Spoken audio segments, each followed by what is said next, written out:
कशाला आलोय तर वेगळंच आपण इकडं. खाली एक झोपडी, त्या झोपडीत असा पिक्चर सर दाखवतो तुला, मी सर दाखवतो पिक्चर. चला भेट नाही मी बी कायला घाबरायला मला उगत तुम्ही. चला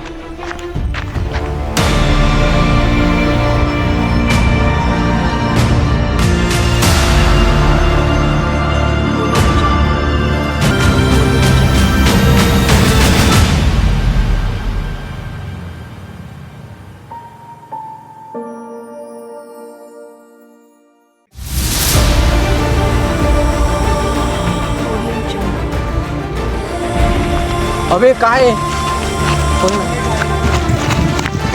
लय उशीर झाला रे यार, अंधार झाला आता पूर्ण. जास्त नाही झाला, पटपट जाऊ.